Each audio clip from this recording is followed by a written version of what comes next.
Stunning, he wins the sprint. Hot King Prawn again to do it.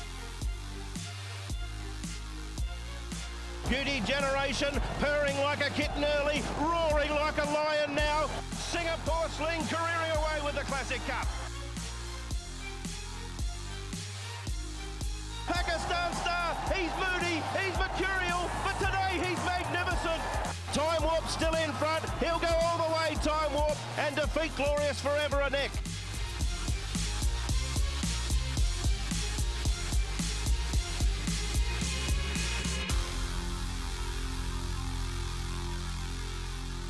Yeah, some of the big guns out on Sunday. Welcome to a very special edition of Hong Kong Direct, coming to you live from high up in the grandstand here at Sha Tin Racecourse as we continue the countdown to HKIR. 3 weeks to go. We've got Group 2 action coming up on Sunday and one man to find us all the winners on the big day. It's a very warm welcome to Steve Moran. Steve, welcome back. Looking forward to Sunday's racing. Absolutely, Andrew. Great to be here. And the Jockey Club trial races, the 3 of them on Sunday, sponsored by Bank of China, of course. But I think there's a number of questions that will be resolved and hopefully we'll be all the wiser leading into the HKIR. I think that's the key, isn't it? That there are plenty of questions still heading into this. This is the last major domestic trial day, but it still seems a little bit up in the air in a couple of the races. Yes, it does, with horses like I Victory. Will he bounce back from that second up flop? I suspect he will. Pakistan Star, which Pakistan Star are we going to see? Can something emerge to just close the gap on Beauty Generation? So these and quite a few other questions hopefully answered on Sunday. Yep, all right, we'll go through the 3 races, the mile, the cup and the sprint. Before that though, let's check in with Frankie Law. It's all about quantity last season in his first season for Frankie. It's all about quality though this time round. Frankie Law made the racing world stand up and take notice with his remarkable debut season in 2017-2018, where he racked up 65 wins, eclipsing the previous record for a first season trainer set by his former boss, John Size. Now in his second campaign as a trainer, Law has his sights set on December's international meeting and will take his 3 highest rated horses to Sha Tin on Sunday. Mr. Stunning in front, he's got all the moves, Mr. Stunning, he wins the sprint from DB Pitt and Blizzard third. Law took over the training of 2017 Hong Kong sprint winner Mr. Stunning late last season, and he accepts there is pressure with inheriting such a highly credentialed horse. This horse, when he come to Hong Kong, I also work for Mr. Size, so I know the horse, and then now the horse come to my stable, and but anyway, he's a 6-year-old now. I try my best to keep his form. Another weapon in Law's armoury is former British galloper Glorious Forever, who announced himself as a Hong Kong Cup contender in July when he broke the track record over 2,000 metres at Sha Tin. Glorious Forever, charging clear from Insatiable. General Sherman with a late run. Glorious Forever, got some wow factor, this fellow. However, his trainer says that quite a bit of effort was required to get him to where he is today. This horse, before he come to my stable, is Class V, and then he looks a bit skinny. So I need to spend more time on his, make him bigger, make him stronger. And then the first start in here, not really good. And until I just put the blinkers on, he looks much different. Law will also saddle up Riven in the Jockey Club Cup. The 5-year-old suggested that a return to form is near after a recent barrier trial win, as he heads towards a potential tilt at the Hong Kong Vase. The major events in Hong Kong racing have been dominated by the likes of John Law, John Size and Tony Cruz in recent times. However, with some high-profile recruits and a number of promising gallopers in his yard, it might only be a matter of time before Frankie Law is a key player of Hong Kong racing. So there is definitely a change in the guard, I suppose, maybe in the next couple of seasons. But Frankie's got, well, definitely 2 live chances. He's got Riven as well. But Mr. Stunning and Glorious Forever, they're 2 big names. Absolutely. Well, Mr. Stunning's already established, and it's just a matter of Frankie maintaining him. Ironically, of course, formerly trained by John Size, who formerly trained Frankie for a period of time. And Glorious Forever, well, who knows, in the next 6 months or 12 months, he might emerge as arguably the best horse in Hong Kong. It's possible. Yeah, and I think Riven's completely out of it. They bought him as a Derby horse last season. Didn't quite make the grade there, but he's been working well since he's left John Moore. He's now with Frankie Law. Yeah, he's the horse with a little asterisk, I suppose, to some degree on Sunday.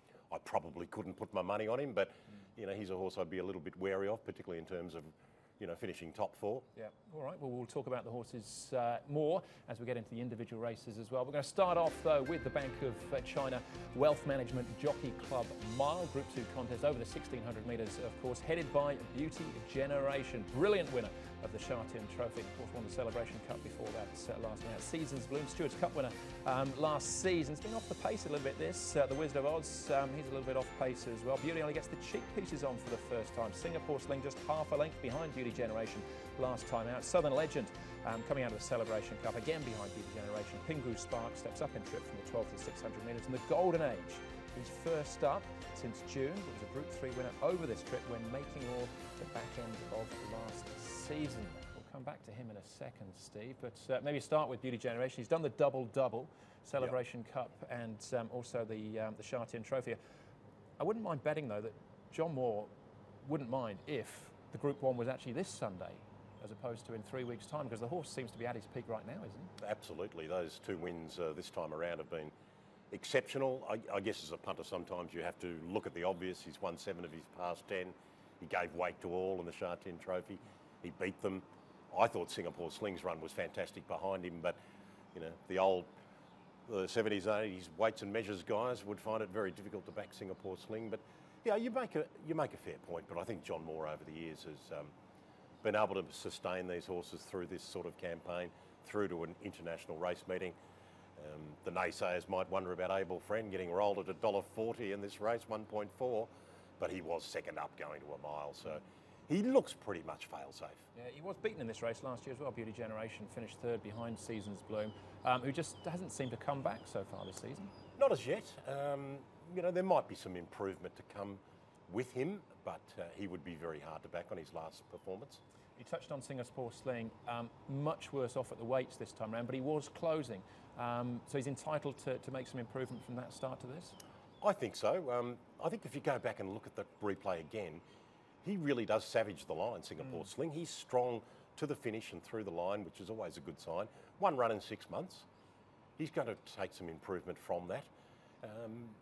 You know, I'm wary of him, despite this, what's the weight difference? 11 pounds worse off. But, you know, weights are just one factor. They're not the only factor.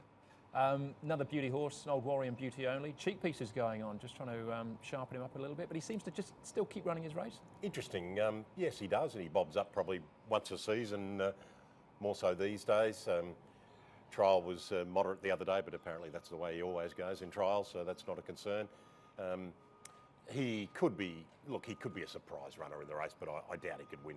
All right, just a couple others, maybe quickly word on Southern Legends, been off since the start of October, and the Golden Age could give Beauty Generation some competition on the lead. Yeah, absolutely. I don't think that would bother Zach too much on Beauty Generation. I think he's the sort of horse who just has to get into his sweet rolling rhythm, whether that's, you know, leading by 2 or simply sitting outside the leader.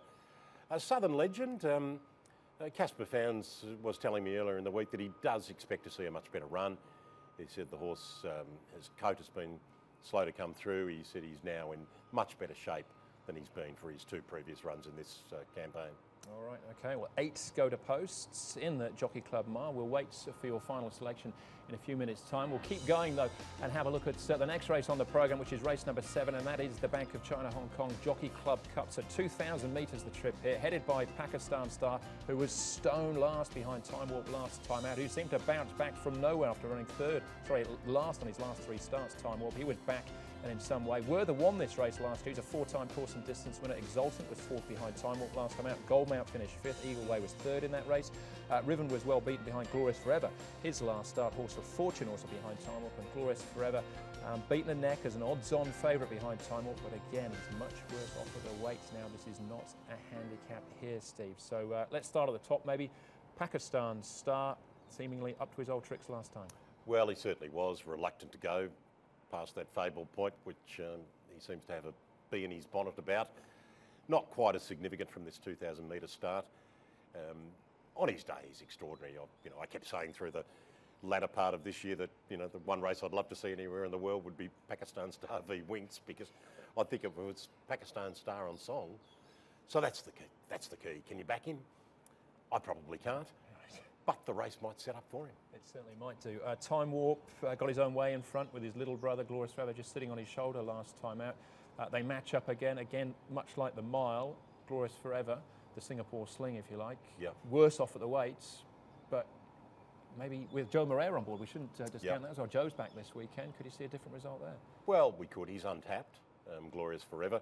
Interestingly, they're drawn alongside each other with Time Warp in 6 and Glorious Forever in 7. I think they're pretty adamant that they want to lead on Glorious Forever. Tony Cruz is always adamant that he wants Time Warp to lead. Look, two great jockeys.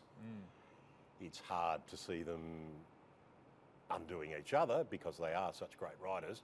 But sometimes horses get a little on the steel and they get a bit keen, and you know, the tempo might be really on here. Yeah, so it's a fascinating tactical battle there. Werther won this race, beating Time Warp last year. Is he still at his peak? Does he need to be at his peak to win a race like this? Would probably need to be, but he did win this last year off a very similar prep. For a middle distance horse, he's got an unusually good record second up, and I thought his fresh run was more than sound. Again, as we often say, perhaps a tiny hint of given the ground would be a further boost to him, but I am mindful of his very good record second up. All right, and what about some of the other runs? Exultant and Eagle Way are working their way towards the Vars. They've been really solid on the last two starts. If the pace was on, and they did cut each other's throats up in front, could they set it up for one of these big closes? Oh, I think they could, probably with a slight leaning to Exultant over Eagle Way, but both are certainly capable of running well at this 2,000 metres. I think that it's the perfect race for them at this time. Yeah, and again, Gold Mount probably falls into that category as well. Richard Gibson and Alexi Bedell, who finished 5th behind Time Warp last time out. All right, that's the Jockey Club Cup and the main players there. Final of the Group 2s, the main trial races, of course, the sprint, 1,200 metres, Group 2 once more, the Jockey Club sprint, headed by Victory. What happened last time out? Finished stone last behind stablemate Hot King Prawn. Mr. Stunning won this race last year and runner-up behind Hot King Prawn last time out. DB Pin first up since January. He's been off the track with an injury. Beat the Clock first up as well.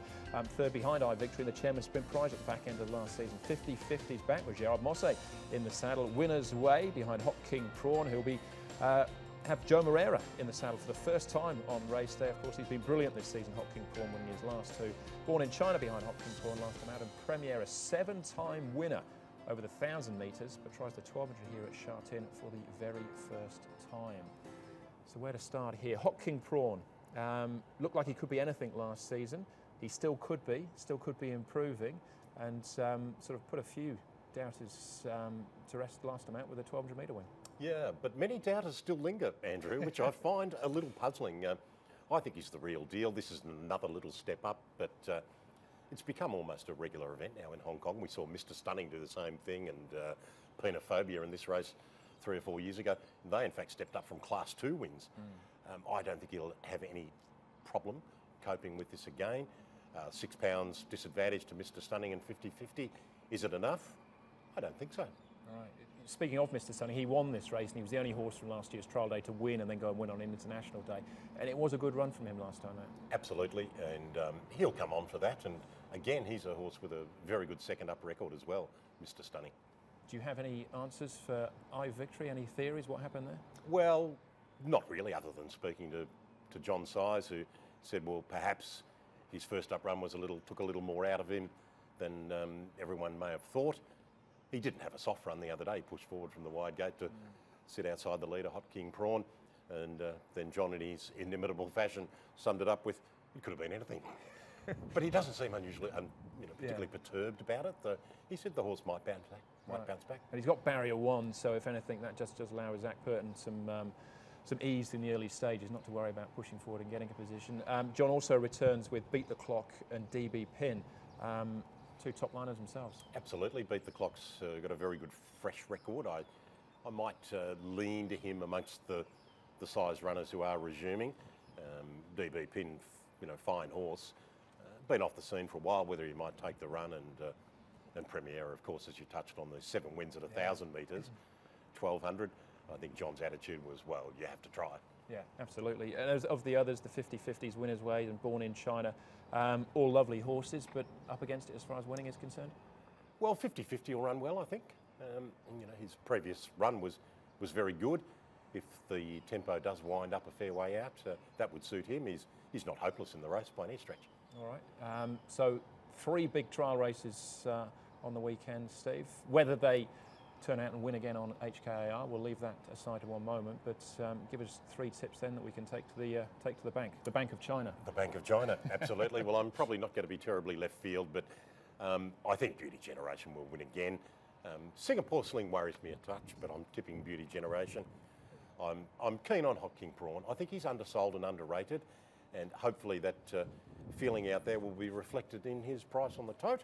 I like Hot King Prawn, and in the Cup, I'm going to have something each way on Exultant. I think they might be running along in this race. I think it might set it up for a closer, at least for a closer to be threatening. So I'll have something on each way on Exultant. Yeah, and it could be a massive trial, win, lose or draw for the Vase itself on the big day itself. Coverage starts on Sunday from 12:30 trackside. The main events races 6, 7 and 8. So we start off with the Jockey Club Mile, the Cup and then the sprint itself. So looking forward to that. And Racing to Win, if you want a breakdown of the entire race day, will be on the website from about 6:30 on Saturday nights. All right, Steve, well, again, thanks for your input and enjoy the big day on Sunday. Fantastic. Looking forward to it. Thanks, Andrew. All right, so well, that's the show. Thanks for watching. Hopefully we can count on your company again on Sunday for Bank of China Jockey Club Race Day. We'll bring the action direct to you from Hong Kong with the 3 Group 2s in the lead up to HKIR.